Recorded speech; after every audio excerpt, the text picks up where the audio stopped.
해야 되는데 아는 분 계신 건 아니죠? 네, 알겠습니다. 네, 오늘 우리 함께 나눌 하나님의 말씀은 데살로니가전서 4장 말씀 함께 나누도록 하겠습니다. 데살로니가전서 4장 1절부터 마지막 절 18절까지 함께 나눌 텐데요. 우리 찾으시면 자리에서 일어나셔서 한 절씩 교독하도록 하겠습니다. 데살로니가전서 4장 1절로 18절 말씀 우리 함께 같이 교독하도록 하겠습니다. 제가 먼저 읽겠습니다. 그러므로 형제들아 우리가 끝으로 주 예수 안에서 너희에게 구하고 권면하노니 너희가 마땅히 어떻게 행하며 하나님을 기쁘시게 할 수 있는지를 우리에게 배웠으니 곧 너희가 행하는 바라 더욱 많이 힘쓰라.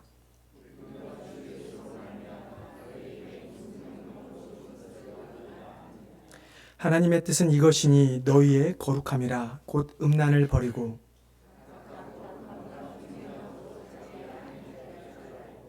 하나님을 모르는 이방인과 같이 세욕을 따르지 말고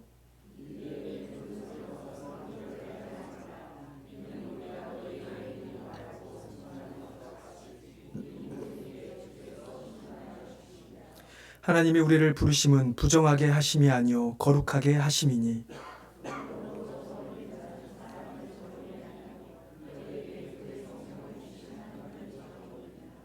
형제 사랑에 관하여는 너에게 쓸 것이 없음은 너희들 자신이 하나님의 가르치심을 받아 서로 사랑함이라.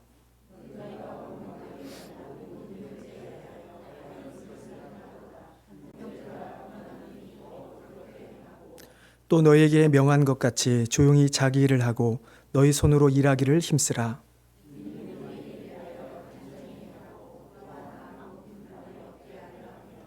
형제들아 자는 자들에 관하여는 너희가 알지 못함을 우리가 원하지 아니하노니 이는 소망 없는 다른 이와 같이 슬퍼하지 않게 하려 함이라.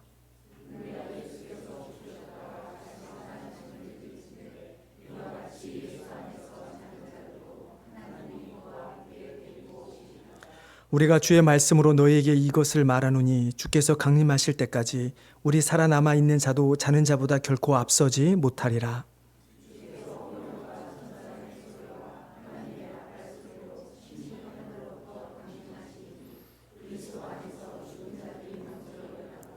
그 후에 우리 살아남은 자들도 그들과 함께 구름 속으로 끌어올려 공중에서 주를 영접하게 하시리니 그리하여 우리가 항상 주와 함께 있으리라.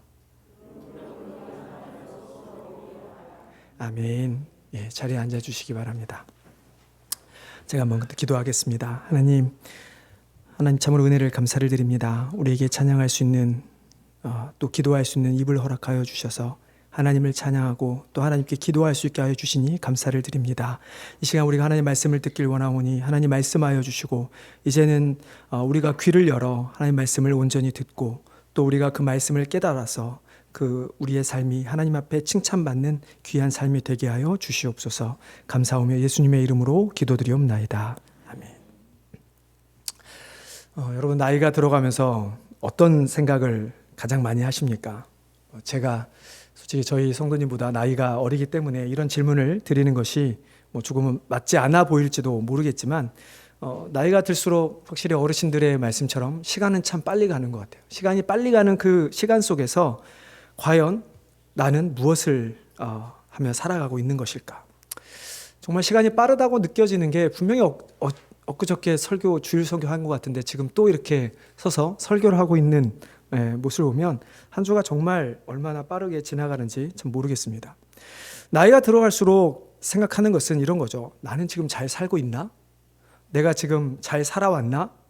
혹은 앞으로 어떻게 살아가야 하지? 라고 하는 것을 생각하게 됩니다. 물론 그렇다고 해서 예전에 저희 부모님 혹은 그 이상의 우리 손조들을 보면서 무엇을 먹을까, 어떻게 먹고 살아가야지에 대한 걱정이 아니라 요즘 시대는 그런 먹는 걱정보다는 진짜로 내 삶이 내가 이 땅에 살아가는 동안에 어떻게 살아가야 하는가, 내가 잘 살고 있는가에 대한 고민을 할 수밖에 없는 것 같습니다. 저도 요즘 고민이 많습니다. 아까 모르겠어요. 장로님이 저를 제 설교 원고를 보고 기도를 하셨는지는 모르겠지만 저도 이제 이 교회 온 지 만 2년이 지나서 이제 3년으로 접어가는 시점에 과연 내가 이 교회를 위해서 무엇을 할 수 있을까에 대한 고민을 참 많이 하게 됩니다. 이 교회 부임하기 전만 해도 제 생각에는 과거의 경험들을 잘 살려서 교회를 잘 끌어갈 수 있을 거라 생각을 했었는데 물론 제가 사역했던 과거의 사역지와 여기가 분명히 다르다는 것은 잘 알고 있습니다. 하지만 그럼에도 불구하고 목회 혹은 우리가 목회를 떠나서 신앙생활이라고 하는 것 자체가 사람들마다 크게 다르지 않을 것이기에 어떤 나름대로 잘 할 수 있을 거라는 어떤 그런 생각을 하고 있었지만, 최근에 모르겠어요. 올해 들어와서 이제 시간이 지나가면서 또 뭐 이래저래 또 다른 교회들 또 여러 소식들을 들으면서 과연 나는 잘 하고 있는가?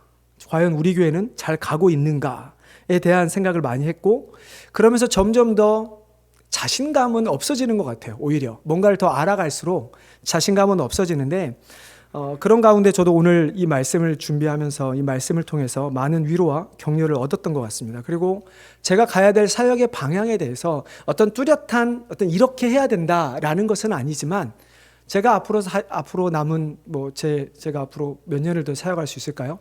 70세까지 한다고 하면 대략 한 20여 년 정도 할 것 같은데, 그 20년 동안 제가 하나님 앞에서 어떻게 사역을 해야 하는가, 어떤 마음으로 해야 하는가에 대한 어떤 도전과 말씀을 얻었던 것 같습니다. 그것이 바로 1절 말씀인데요.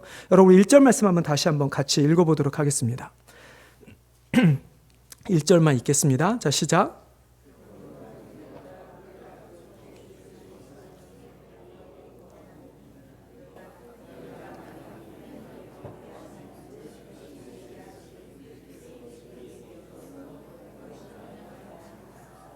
더욱 많이 힘쓰라. 이 말씀을 보면서 지금까지 고민했던 어떻게 살 것인가, 어떻게 해야 잘 사는 것인가, 어떻게 교회를 잘 꾸려가야 할 것인가에 대한 생각을 바꾸게 되었습니다.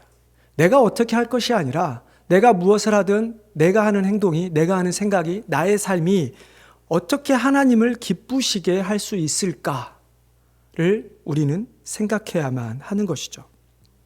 그래서 오늘 말씀을 1절 말씀처럼 하나님을 기쁘시게 할 수 있는지 하라라고 하는 제목으로 말씀을 정했는데, 오늘 이 말씀을 통해서 우리 성도님들도 뭐랄까요, 우리가 어떤 개인의 삶에서, 내 신앙의 삶에서 혹은 내 가족과 다른 사람의 관계를 해서 살아가는 우리의 삶 가운데서 우리가 어떻게 나를 기쁘게 하는, 다른 사람을 기쁘게 하는 것이 아니라 어떻게 우리가 하나님을 기쁘시게 하는 삶을 살 수 있을까? 내가 무엇을 하든지 그 무엇을 하든 모든 삶의 모습에서 어떻게 하나님을 기쁘시게 하는 모습으로 우리는 살아갈 수 있을지에 대한 말씀을 나눌 때 여러분 각자의 삶을 돌아보시고 결단하는 그런 시간 되시기를 주님의 이름으로 축원합니다. 데살로니가전서는 간단히 말씀드리면 바울이 예루살렘 공의회, 즉 우리가 할례가 아니라 율법이 아니라 오직 믿음으로, 예수 그리스도를 믿음으로 구원을 받을 수 있다라고 하는 것을 정한 예루살렘 공의회 이후에 2차 전도여행을 떠났을 때 2차 전도여행 가운데 들린 한 곳이 바로 데살로니가 지역입니다. 이 지역에서 바울은 특별히 좀 고난을 많이 당했던 것 같아요. 그래서 다른 지역보다 훨씬 짧은 기간을 머무를 수밖에 없었고요. 그 짧은 기간 동안에 결국 있었지만 유대인들이 폭동을 일으켜 결국 도망가게 되는 상황에 처했던 곳이 데살로니가 지역입니다. 그래서 바울은 실라와 디모데를 불러서 그들을 데살로니가에 파송을 해서 소식을 들을 만큼 또한 데살로니가에 대한 애정을 남다르게 갖고 있었던 곳이 데살로니가 교회이죠. 바울은 1장에서는 믿음을 지키며 박해와 유혹을 견뎌낸 성도들을 격려하는 말씀을 한 이후에 2장을 보시면 이제 바울은 자기의 어떤 그 사도권의 주장, 그러니까 내가 사도로서 너에게 어떻게 해야 할 것인가, 너에게 이런 것을 할 수 있다라는 권리를 나타내기보다는 오히려 자신의 생명을 아끼지 않고 데살로니가 교회 성도들을 섬겼던 그의 마음을 표현하는 것을 기록을 하고 있습니다. 그러면서도 어떤 박해 가운데 믿음을 지켰던 데살로니가 성도들을 향해 너희들에게 나중에 기쁨과 자랑의 면류관이다, 너희가 나의 면류관이다라고 하는 고백을 바울은 하게 됩니다. 그러면서 3장에서는 자신이 데살로니가 교회에 갈 수 없기 때문에 이제 디모데를 내가 너희에게 보낼 것이니 이 디모데와 함께 사역을 잘해라 라고 하는 어떤 추천과 권면의 말씀을 하고 있죠. 그러면서 오늘 4장에서 이제 바울은 마지막으로 데살로니가 성도들에게 주 예수 안에서 구하고 권면하는 것이 있으니 그것이 무엇이냐, 바로 너희가 마땅히 어떻게 행하며 하나님을 기쁘시게 할 수 있는지를 배웠으니 너희가 잘하고 있도다. 하나님을 기쁘시게 할 수 있는 일에 더욱 많이 힘쓰라. 너희가 알고 있는 것들을 더 많이 힘쓰라. 하나님을 기쁘시게 하는 것에 대해서 더욱 힘쓰라라고 하는 것을 권면하고 있습니다. 근데 여기서 중요한 것이 한 가지 있습니다. 우리 1절을 보면 우리가 하나님을 기쁘시게 하라라고 하는 이 말을 마치 바울이 한 것처럼 보여집니다. 물론 바울이 한 이야기입니다. 그러나 우리가 1장을 이 안에서 우리가 바울이 자신이 이야기할 때 주 예수 안에서라고 하는 표현을 쓰게 됩니다. 그러니까 바울이 하는 이야기는 주 예수 안에서 너희가 이렇게 행할 것을 내가 권한다라고 하는 말씀을 합니다. 하지만 헬라어 용법을 보면 안에서라고 하는 표현의 이 전치사는 어떤 의미를 갖고 있냐면 즉 어떤 영역을 뜻하는 겁니다.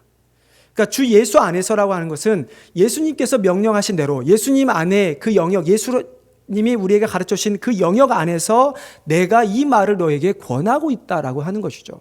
즉 바울은 물론 자신이 말을 하는 것이지만 이것은 내 말이 아니라 예수님께서 나에게 가르쳐 주신 대로 나도 너에게 똑같이 가르쳐 주는 그런 영역, 예수 그리스도의 영역 안에서 내가 이 말을 너에게 하고 있다라는 것을 알려주고 있는 것이죠. 그래서 바울은 고린도 교회 편지를 쓴 것을 보면 내가 너에게 전한 것은 무엇인가? 그것은 내가 주께 받은 것이라 라고 하는 표현을 쓰게 된 것이죠.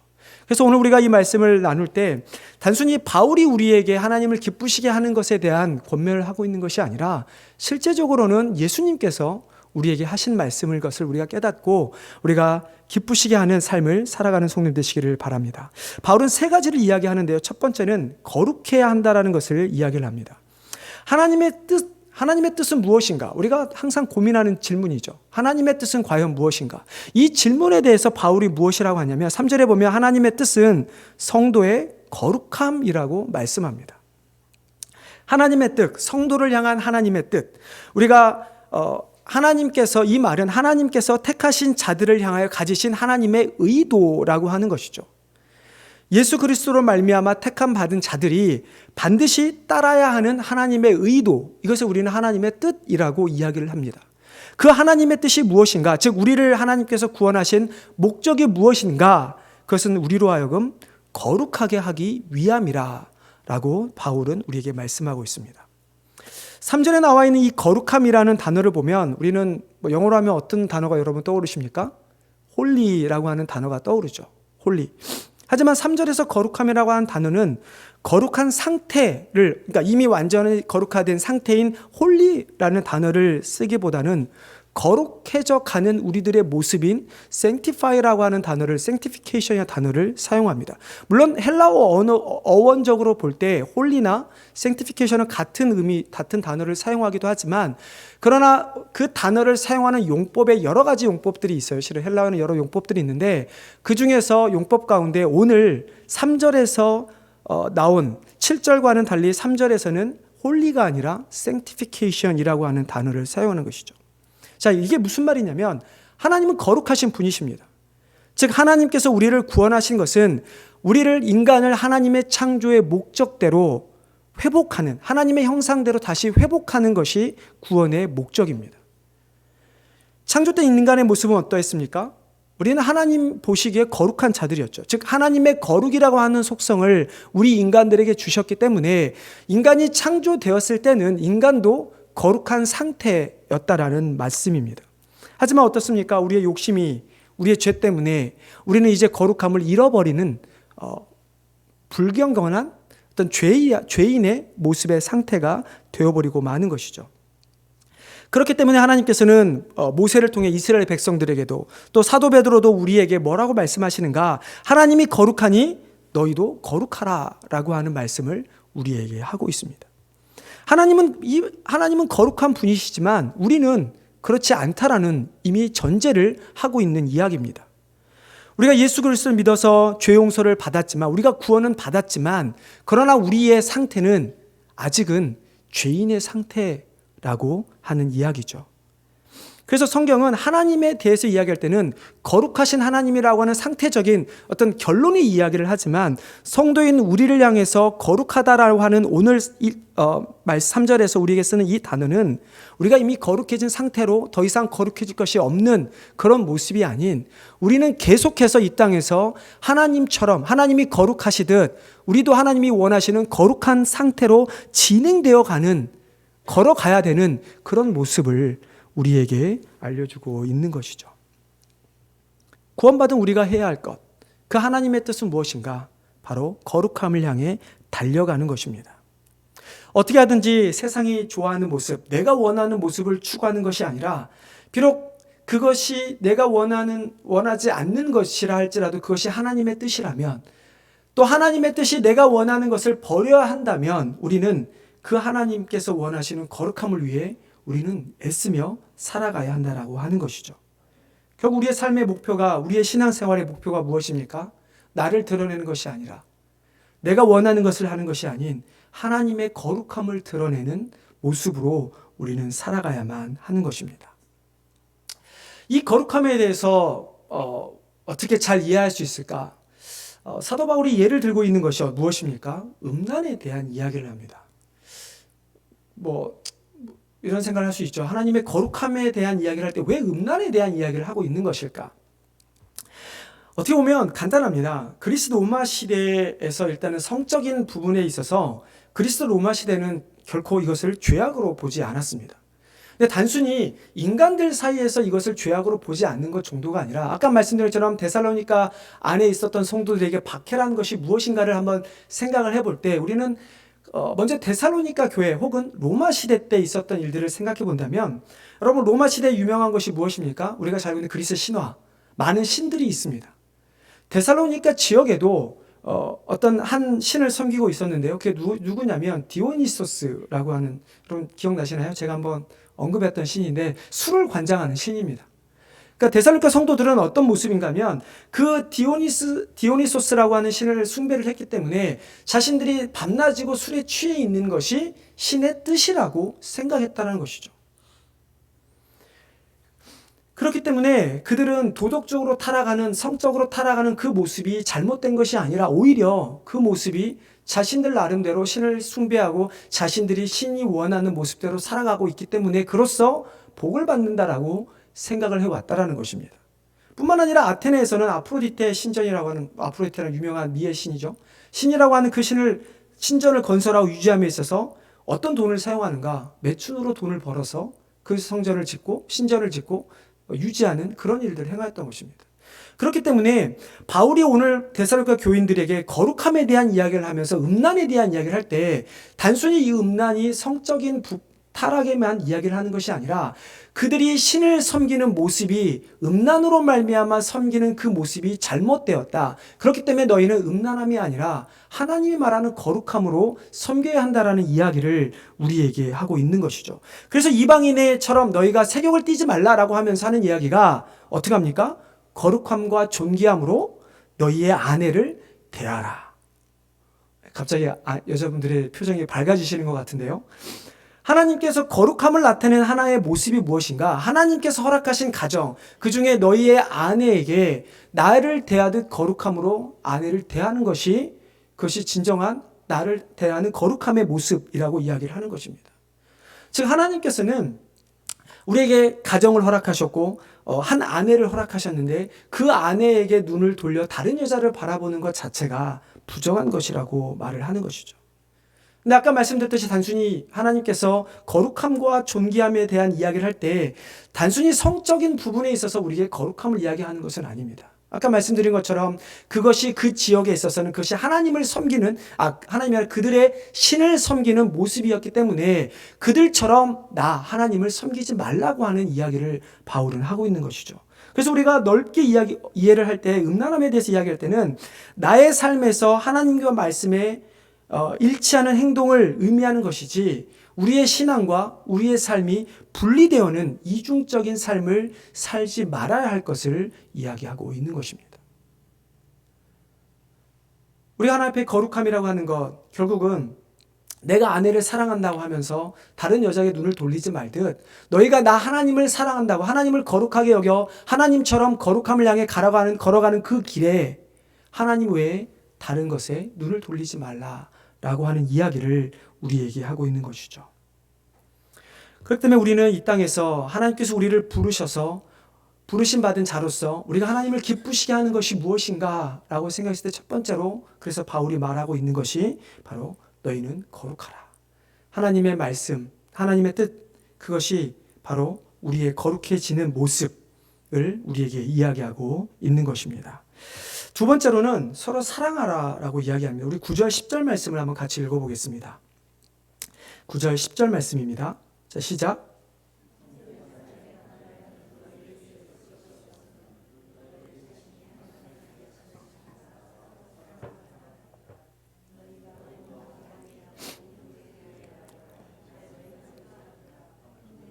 고라노니 더욱 그렇게 행하라.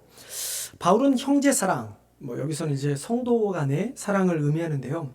이 형제 사랑에 관해서 바울이 대단한 칭찬을 하고 있습니다. 뭐라고 합니까? 너희들에게 더욱 관하여 쓸 것이 없다. 이거는 두 가지 의미가 담겨 있어요. 하나는 대단한 칭찬이죠. 정말 너희가 형제 사랑을 하고 있기 때문에 특별히 내가 너희 그것에 대해서는 지적할 것이 없다라고 하는 의미입니다. 그러나 또 하나의 의미는 무엇이냐면 쓸 것이 없다라고 하는 이야기는 내가 너에게 다시 이것을 가르칠 필요가 없다라는 이야기입니다. 내가 너에게 처음에 복음을 전했을 때 이미 그때 너에게 다 한 이야기다라고 하는 것입니다. 복음을 들어서 구원받은 자들이라면 내가 너희들에게 형제를 사랑하는 것이 마땅하고 이것은 내가 이미 너에게 다 가르친 것이다 라고 하는 의미가 담겨 있죠. 그래서 9절의 말씀에 우리가 서로 사랑하라 라고 하는 이제 이 말씀을 했을 때 우리가 알아야 하는 것은 이것이 복음의 핵심 중에 하나라고 하는 것이죠. 즉 하나님께서 우리에게 명령하신 것이 단순히 내 뜻대로 행하라, 거룩하라 라고 하는 것만이 아니라 너희가 거룩했으면 이제 서로 사랑하라 라고 하는 그 명령이 다 이미 담겨 있다라고 하는 것입니다. 바울은 우리에게 형제사랑, 성도 간의 사랑이 하나님의 가르침이라고 9절에서 우리에게 말합니다. 바울이 말하는 이 사랑은 어떤 것일까요? 우리가 보통 헬라어 단어에는 네 가지가 있다고 합니다. 아직 들어보셨겠죠? 아가페라든지 필레오, 그 다음에 스테레고, 에로스 이런 단어들을 사용하는데 아가페는 보통 하나님께서 신적인 사랑, 그러니까 신이 우리에게 보여주는 사랑을 아가페라고 하는 단어를 사용하고 필레오나 스테레고는 우리가 보통 이제 가족들 혹은 다른 사람들, 형제 간의 사랑을 의미합니다. 에로스는 남녀 간의 사랑을 의미하죠. 근데 오늘 본문에 보면 바울이 사용한 단어는 역시 필레오입니다. 필레오에서 파생된 필라델피아라고 하는 단어인데 저도 오랫동안 그 지역에 살았죠. 필라델피아라고 하는 단어가 형제사랑이라고 하는 뜻이 담겨 있습니다. 자, 우리는 아가페, 즉 하나님의 사랑을 받은 자들입니다. 우리가 하나님으로 그 사랑 때문에 우리는 죄사함을 얻었고 우리는 그 하나님의 사랑 때문에 더 이상 영원한 형벌이 아닌 지옥이 아닌 하나님의 나라에 들어가게 된 자들입니다. 그것이 하나님께서 우리를 부르신 것이죠. 그 하나님의 사랑을 경험한 우리가 이제 하나님을 기쁘시게 하는 것이 방법 중에 하나가 무엇인가? 그 사랑을 이제 우리는 다른 사람에게 나누는 사랑으로 바꿔야 하는 것입니다. 우리는 물론 하나님을 사랑해야 합니다. 그 하나님을 사랑하는 것이 바울은 우리가 이미 살펴봤던 하나님을처럼 거룩하라. 우리가 거룩해지는 것이 우리는 하나님을 사랑하는 것입니다.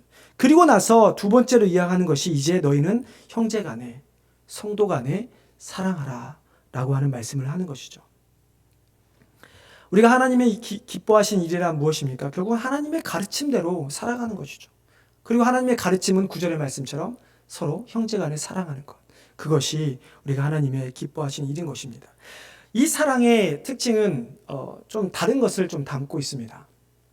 단순히 우리가 형제 간의 사랑 혹은 가족 간의 사랑이라 그래서 그냥 내가 당신을 사랑합니다. 우리 서로 사랑합니다. 라고 하는 말로 하는 사랑이 아니라 이 필레오, 특별히 바울이 오늘 본문에서 언급한 이 사랑에는 단순히 그런 어떤 피상적인 사교적인 모습의 그냥 사랑이 아니라 다른 사람의 필요를 채워주는 것이 포함되어 있는 사랑입니다. 단순히 내가 옆 사람에게 내가 당신을 사랑합니다 해서 그냥 내 마음을 전달하는 것이 아니라 내 옆에 있는 사람의 지금 삶의 모습이 어떠한가, 그 사람이 어려움을 당하고 있지는 않은가, 그것을 돌아보면서 그들의 필요를 채워주는 것이 오늘 사도 바울이 우리에게 말하는 형제 간의 사랑이죠. 여러분, 이런 사랑을 나눌 때 우리의 대상이 누구여야 합니까? 첫 번째 우리 가족이어야 합니다. 내 남편이, 내 아내가 필요한 것이 무엇인가? 우리는 그렇죠. 우리는 인간이 죄인이기 때문에 그럴까요? 상대방이 잘하는 것보다는 못하는 걸 가지고 우리는 자꾸 타박을 합니다. 근데 우리는 타박할 것이 아니라 배우자는 하나님께 나를 짝을 만들어 주신 이유는 나의 부족함을 상대방을 통해서 채워주기 위함이지 타박하기 위함이 아니라는 것입니다. 그러니까 우리는 적극적으로 내 남편, 내 아내가 무엇이 부족한가, 내가 그것을 어떻게 채워줄 수 있는가 우리는 연구해야 한다는 것이죠. 자녀들에게도 마찬가지입니다. 저희도 마찬가지예요. 자녀들에게 이거 해라 저거 해라 맨날 이야기를 하지만 정말 중요한 것은 무엇일까요? 자녀들이 정말 무엇 때문에 힘들어하고 있는 것인가? 자녀들의 고민은 무언가? 한 번쯤은 고민해보며 한 번쯤은 말을 던져야 하지 않을까? 이것이 우리가 하는 것이죠. 두 번째는 교회 안에서 성도 간의 사랑이 있어야 합니다. 부부 간에도 어려운데, 진짜 남남이 만나서 살아가기도 어려운데 교회 안에 얼마나 많은 다른 사람들이 있습니까? 지금 당장에도 내 옆에, 내 앞에 좌우만 해도 3명, 4명이 다른 사람이 있지 않습니까? 그들 우리가 사랑한다는 것이 과연 쉬울까? 근데 단순히 그들을 입으로 우리가 형제 안에서, 자매 안에서 사랑합니다라고 찬양을 할 것이 아니라 정말 그들이 무엇 때문에 힘들어하는지, 정말 어려움 없는지 돌아보면서 그들의 필요를 채워줘야만 하는 것이죠. 세 번째로 우리는 교회 밖에 있는 사람들을 사랑해야 합니다. 여러분이 가정 말고 일하는 일터에서 과연 나에게 찾아오는, 내가 만나는 수많은 사람들을 우리는 사랑해야 하는 것이죠. 이제 우리가 내년이면 홈리스 사역을 하게 됩니다. 솔직히 쉽지 않습니다. 저도 처음에 들었을 때 새벽 6시에 만나서 출발해서 가서 하고 돌아오는, 그리고 나서 또 예배도 드려야 되고 또 뒤에 사역도 해야 되는, 아마 성도님들 입장에서 분명히 쉽지 않은 사역입니다. 하지만 정말 내가 하나님부터 내가 받은 사랑이 크다면 내가 주기적으로 하지는 못한다 할지라도 한 번 정도라도 여러분들 참여해 보시기를 바랍니다. 그리고 혹시 그것을 못한다 하더라도 여러분의 직장 혹은 여러분의 사업터 혹은 여러분의 주위 이웃들을 만나는 사람들을 여러분 정말 돌아보면서 그들의 어려움이 무엇인지를 찾아보고 그 어려움을 위해 최소한 기도하며 같이 아파하며 채워줄 수 있는 그런 모습이 우리에게 있어야 하는 것이죠. 그래서 바울은 데살로니가 성도들에게 그렇게 사랑하는 모습에 대해서 어떻게 하라고 권면하는가, 그것이 11절 12절에입니다. 제가 이 내용을 자세히 다룰 시간은 없어서 다루진 않고 한번 저희가 읽어만 보도록 하겠습니다. 11절 12절 말씀입니다. 자, 시작. 자기를 하고 너희 손으로 일하기를 힘쓰라. 이는 외인에 대하여 단정히 행하고 또한 아무 궁핍함이 없게 함이라. 여러분 어떻습니까? 너희 조용히 자기를 해라. 너희 손으로 일하기를 힘쓰라. 외인에 대하여 단정히 행하라. 또한 아무 궁핍함이 없게 해라. 솔직히 교회 안에서 누군가를 사랑하는 것도 어려운데, 누군가를 섬기는 그 모습 가운데 우리가 해야 할 일이 조용히, 그리고 남에게 막 누가 이거 해라 저거 해라가 아니라 내가, 그리고 다른 사람 앞에서 단정히 행할 수 있는, 그리고 다른 사람이 어려움 당치 않게 궁핍함이 없도록 채워줘야 하는 우리의 모습이 있어야 하는 이야기죠. 여러분 이러한 모습으로 정말 여러분의 가족들을, 또 교회 안의 성도들 간에, 또한 세상에 믿지 않는 자들을 사랑하시기를 바랍니다. 마지막으로 세 번째는, 우리는 하나님을 기쁘시게 하는 것은 우리가 영원한 하늘나라에 대한 소망을 가지고 살아갈 때 그 모습이 하나님이 기뻐하시는 모습이라고 하는 것입니다. 좀 어떻게 보면 이해가 안 가죠. 영원한 소망을 살아가는 것이 우리에게 기쁨이 되는 것인데 그것이 하나님이 기쁘시게 하는 일이라고 하는 것이죠. 여러분 우리 마지막으로 그게 13절부터 18절의 말씀, 우리 실은 장례식 때 많이 나누는 말씀인데요. 우리 그 중에서 16절과 17절 말씀, 2절 말씀만 한번 같이 읽도록 하겠습니다. 같이 읽겠습니다. 주께서 호령과 천사장의 소리와 하나님의 나팔 소리로 친히 하늘로부터 강림하시리니 그리스도 안에서 죽은 자들이 먼저 일어나고 그 후에 우리 살아남은 자들도 그들과 함께 구름 속으로 끌어올려 공중에서 주를 영접하게 하시리니 그리하여 우리가 항상 주와 함께 있으리라. 바울이 마지막으로 하나님을 기쁘시게 하는 일에 대해서 이야기하는 것이 어떻게 보면 우리의 삶의 어떤 궁극적인 자세에 대한 이야기가 아닐까 합니다. 바로 죽음, 마지막 때에 대한 이야기입니다. 어떻게 하다 보니까 이 주제를 지난 이제 수요일에 저희가 수요 성역부 마지막을 해서 이제 마쳤거든요. 그때도 이 이야기를 주제가 돼서 많은 이야기를 나눴고요. 또 어제 새벽 예배 때도 실은 저희가 데살로니가 제가 5장 말씀으로 간단히 말씀을 나눴는데 어제 새벽 예배 때도 간단히 나눴던 주제입니다.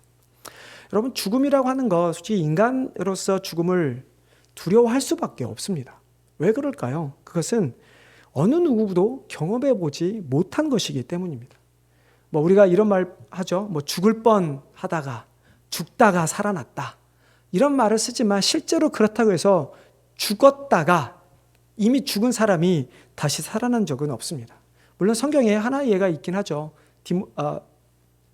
나사로에 대한 이야기가 있긴 하지만, 그러나 성경은 죽은 나사로가 다시 살아난 이후에 그가 죽음에 대한 어떤 생각하는 감정, 생각들, 어떤 팩트, 사실적인 것들을 성경은 기록하고 있지 않습니다. 그렇기 때문에 우리 인간으로서 우리는 죽음을 경험해 볼 수가 없는 것입니다. 경험해 보지 못한 것이기 때문에 우리는 두려워할 수밖에 없는 거죠. 여러분, 그렇지 않으세요? 처음에 미국 올 때 여러분 좀 두렵지 않으시던가요? 내가 물론 어떤 꿈은 있고 뭔가 내가 어떤 희망을 갖고 가지만, 그러나 내가 과연 그곳에 잘할 수 있을까? 그러나 막상 살아보면 어떻습니까? 뭐 미국이라고 해서 뭐 한국하고 크게 다를 바가 없죠. 삶을 사는 사람은 똑같은 거죠. 하지만 내가 경험해보지 않은 것에 대한 두려움은 누구나 있는 것입니다. 마치 제가 이 교회 처음 왔을 때 목회 경험은 많이 있지만 이 교회를 경험해보지 않았기 때문에 갖고 있는 두려움이 있을 수밖에 없는 것이죠. 자, 그러나 바울은 이미 우리가 성도들조차도 마지막 때에 대한 두려움을 갖고 있을 거라는 것을 알고 있었던 것 같습니다. 그래서 바울이 우리에게 하는 이야기가 무엇입니까? 하나님을 기쁘시게 하는 자들의 모습은 마지막 때에 대해서 두려움이 아니라 기쁨으로 죽음을 맞이해야 된다라고 우리에게 알려주고 있는 것입니다. 바울은 13절 이렇게 이야기하죠. 형제들아, 자는 자들에 관하여 너희가 알지 못함을 우리가 원하지 아니한다. 너희가 자는 자들, 이미 죽은 자들에 대해서 너희가 전혀 모른 채 무시하고 그냥 신경 안 쓰고 넘어가길 원하지 않는다. 너희가 반드시 알기를 원한다라고 이야기를 합니다. 그 이유가 무엇입니까? 소망 없는 다른 이와 같이 슬퍼하지 않게 하기 위하여. 그저 죽으면 땅에 묻히면 끝이라고 하는, 그래서 슬픔 가운데 머물러 있지 않게 하기 위하여 우리에게 알려주고 있다라고 하는 것이죠. 그래서 바울은 예수 그리스도의 그 죽음과 부활로 말미암아 우리가 영원히 죽지 않고 예수님께서 재림하시는 그날 죽은 자들이 살아나고 죽지 않았고 살아있는 자들은 예수님과 함께 하늘나라로 끌어올려가는 그 장엄한 모습을 오늘 본문에서 기록을 하고 있는 것이죠. 여러분, 우리가 이 모습을 평생 우리는 그리면서 살아가야 합니다. 연세 드신 어르신들, 하나님 앞에 가는 날이 얼마 남지 않았기 때문에 그분들만 이 모습을 꿈꾸며 살아가는 것이 아니라, 실은 이 자리에 가장 어린 사람 우리 중고등부 학생들이죠. 우리 중고등부 아이들조차도 정말 죽음하고는 거리가 먼 우리 아이들이지만 저 나이 때부터 이미 우리는 이 모습을 우리 머릿속에 그리면서 살아가야 하는 것입니다. 내가 이 땅에서 왜 살아가는 것이지? 그래, 하나님과 함께하는 그 모습 때문에 내가 지금 이 자리에서 공부 열심히 하고 내가 할 수 있는 일에 최선을 다하면서 살아가야 돼 라고 하는 모습들을 우리는 생각하면서 살아가는 것이죠. 그리고 어른들은 자녀들에게 심어줘야 하는 것이 바로 이 모습인 것입니다. 너희가 왜 열심히 해야 돼? 너희가 왜 돈 많이 벌어야 돼? 왜 너희가 성공해야 돼? 이것 때문에, 하나님 나라를 위해서. 그리고 그 성공하지 않아도 괜찮아. 왜? 우리는 이렇게 될 것이기 때문에. 우리는 죽음을 두려워할 필요가 없습니다. 오히려 죽음을 두려워하기보다는 우리가 죽음 이후에 어떻게 보면 소유하게 될 영원한 하늘나라에 대한 기쁨을 가지고, 소망을 가지고 우리는 살아가야만 하는 것이죠. 우리가 예수 그리스도의 죽음과 부활에 대한 확신이 있다면 그 예수님으로 말미암아 우리에게 주어지는 영원한 천국, 부활의 그 기쁨, 소망을 우리는 또한 확신을 가져야만 하는 것입니다.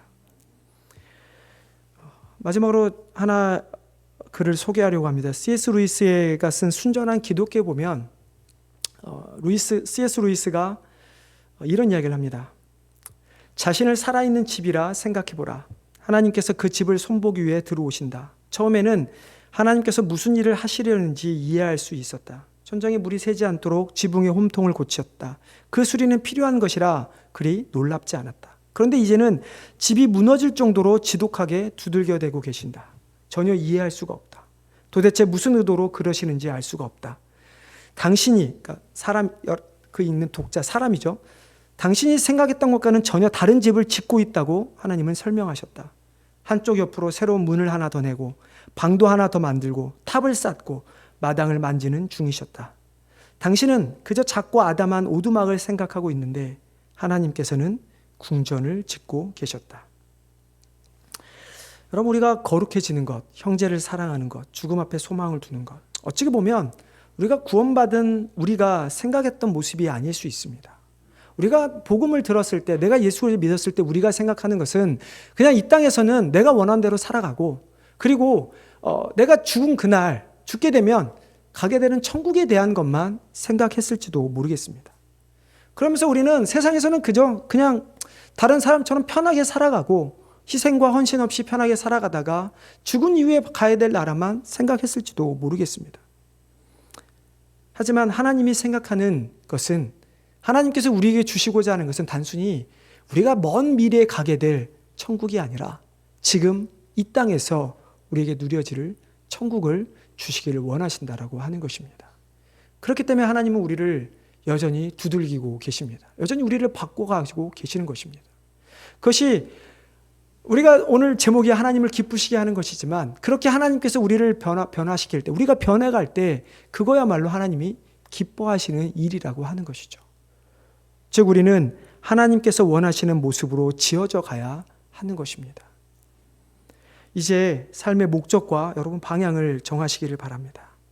나이가 들어갈수록 정말 내가 어떻게 살아야 할 것인가, 어떻게를 고민할 것이 아니라 하나님을 기쁘시게 하는 것이 무엇인가를 여러분 고민해 보시기를 바랍니다. 우리가 하나님을 위해 무언가 거창한 일을, 내가 사람이 죽어서 이름을 남기듯 내가 거창한 뭔가를 해서 이 땅에 나의 이름을 남길 것이 아니라 나의 삶 속에서, 내가 주어진 나의 삶에서 꾸준히 헌신하고 희생하며 하나님을 위해 살아가는 그 모습, 하나님의 거룩함을 닮아가는 그 모습, 형제를 사랑하는 그 모습, 그리고 부활의 소망을 안고 가는 그 모습을 통해서 비로소 우리의 삶의 목적과 방향이 정해진다는 것을 깨닫고, 정말 하나님을 기쁘시게 하는, 하나님의 부르심에 합당한, 하나님의 뜻대로, 하나님의 가르침대로 살아갈 때 하나님의 귀한 축복을 누리는 우리 성도님 되시기를 주님의 이름으로 축원합니다. 기도하겠습니다. 하나님 감사합니다. 참으로 우리를 향한 하나님의 뜻이 하나님의 거룩함이요, 하나님께서 우리에게 가르치신 것이 형제를 사랑하는 것이요, 그로 말미암아 하나님께서 우리에게 궁극적으로 주신 것이 천국에 대한 소망임을 깨닫게 하여 주시니 감사를 드립니다. 하나님, 이제 우리가 이 땅에서 성화해 가는 과정으로, 또 형제를 사랑함으로 말미암아 부활에 대한 소망을 가짐으로 말미암아 하나님을 기쁘시게 하는 자들 되게 하여 주시옵소서. 하나님, 우리가 무엇을 할까를 고민하는 것이 아니라 정말 나의 삶이 하나님이 기쁘시게 하는 삶인가, 나의 생각이, 나의 삶의 방향이 그렇게 가고 있는가를 고민하는 우리가 되게 하여 주셔서, 정말 내가 무엇을 하든 나를 드러내고 어떤 나의 이름을 남기는 것이 아니라 하나님의 거룩함을 나타내며 하나님의 영광을 높이며 오직 예수 그리스도의 이름만을 남기는 주의 백성들 되게 하여 주시옵소서. 감사하며 예수님의 이름으로 기도드리옵나이다.